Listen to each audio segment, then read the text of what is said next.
Pega, pega! Boa noite. Completou 3 anos da queda do avião que matou o então candidato a presidente Eduardo Campos e mais 6 pessoas em Santos. No Vale do Ribeira, em 7 Barras, teve perseguição na rodovia. 2 ladrões foram baleados. Os secretários do meio ambiente da região estão preocupados com os riscos para a natureza dos contêineres e cargas espalhados no mar. Vamos falar de esporte com o Renato Cury. O Santos subiu a serra para jogar com o Fluminense no Pacaembu pelo Brasileirão. Em Praia Grande, a garotada de diferentes cidades participa dos Jogos Escolares. O Jornal da Tribuna desse 14 de agosto está só começando.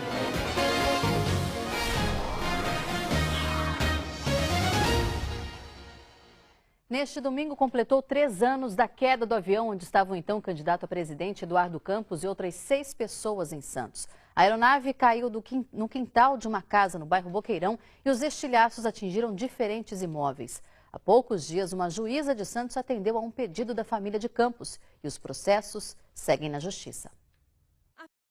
E a gente agora vai falar ao vivo com a Adriana Coutinho, que está próximo ao local onde houve a queda do avião há 3 anos.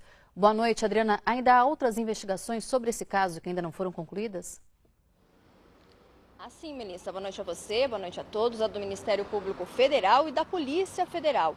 A Polícia Federal trabalha no inquérito policial e o Ministério Público Federal num inquérito civil público. Aliás, muito complexo, porque a perícia teve muito trabalho, isso porque a aeronave ficou completamente destruída e sobraram apenas alguns fragmentos. É bom lembrar que um inquérito depende muito do outro e o que está mais próximo de ser concluído é o do Ministério Público Federal.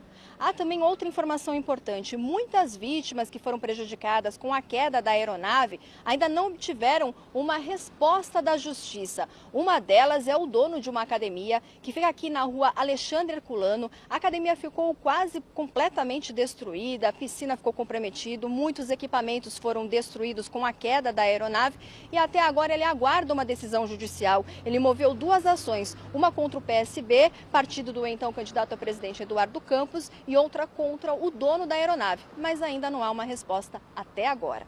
Melissa. Obrigada, Adriana. Os 9 secretários do meio ambiente da região assinaram uma carta protestando contra o silêncio das autoridades portuárias quando ocorre algum incidente no Porto de Santos.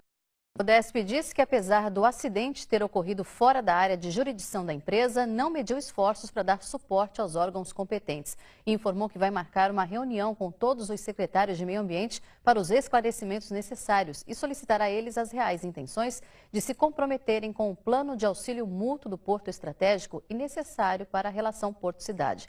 A empresa dona do navio atualizou informações agora há pouco e disse que 46 contêineres caíram no mar. Ainda segundo a Login, uma empresa contratada está trabalhando desde sábado na limpeza das praias. Falou ainda que o trabalho submarino de escaneamento e varredura do fundo do mar começou hoje. Mais de 320 quilos de cocaína foram apreendidos hoje numa operação conjunta da Polícia Federal e da Alfândega. Por enquanto, ninguém foi preso. Os bombeiros tiveram trabalho nesse final de semana com as ocorrências no mar e tem gente desaparecida em Guarujá. Esse é um dos destaques do próximo bloco.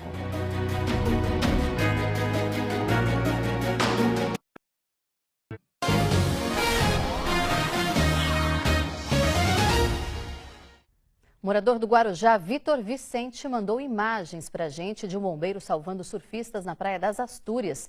Ele disse que fez essa gravação ontem por volta das 3 da tarde, quando os surfistas pediam ajuda ao salvamento de moto aquática. Ele disse ainda que as ondas estavam bem altas e havia muita correnteza. No tempo em que ficou por ali, viu 4 surfistas sendo resgatados. Nós entramos em contato com os bombeiros e eles informaram que 20 pessoas foram resgatadas nesse final de semana nas praias do litoral do estado. Só em Guarujá foram 14 e 2 estão desaparecidas.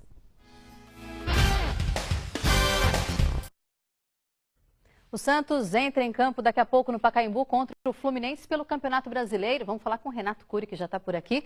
Boa noite, Renato. Por enquanto, a rodada está muito boa para o Santos, né? Tudo bem, Melissa? Boa noite aos amigos ligados aí nessa segunda edição do Jornal da Tribuna. Por enquanto, a rodada está excelente para o Santos. O Santos ainda nem entrou em campo, já teve algumas notícias boas.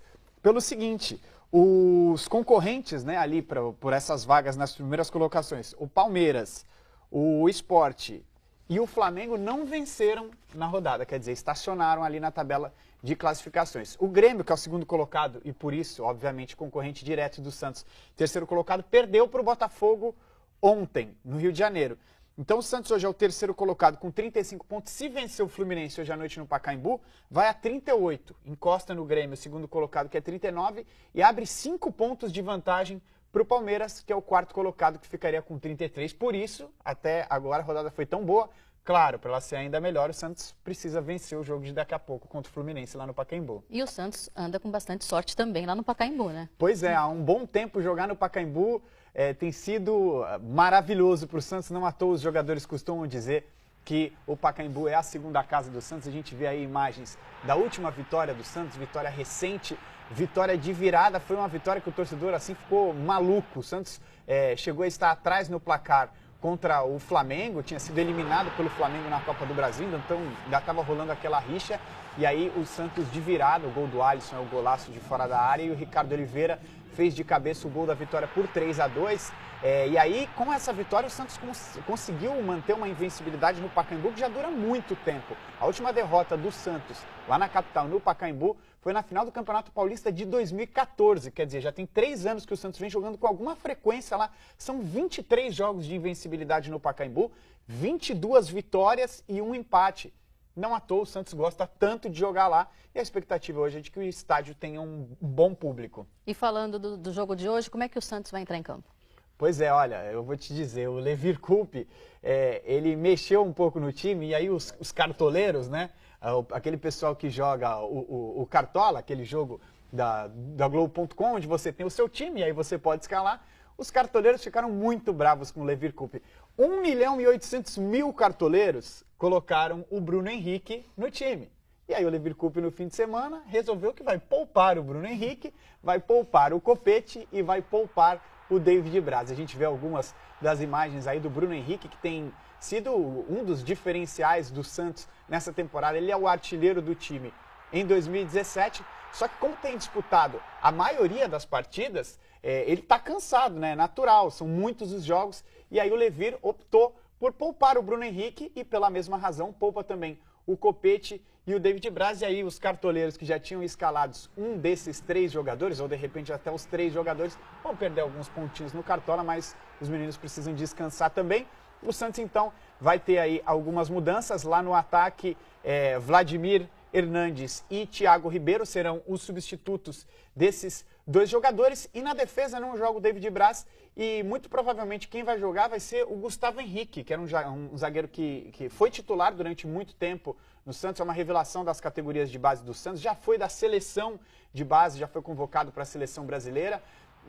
O Gustavo Henrique passou por uma cirurgia no joelho no fim do ano passado, já são 10 meses fora dos gramados. Existe uma expectativa aí de que ele possa voltar hoje pro Santos e, de repente, contribuir para que o Santos consiga manter essa invencibilidade impressionante no Pacaembu. Melissa? Obrigada, Renato, pelas informações. Valeu. E a gente volta a se ver amanhã no G1. Você já sabe, tem outras notícias do Vale do Ribeira e da Baixada Santista, além das reportagens que passamos aqui. Uma ótima noite para você e até amanhã.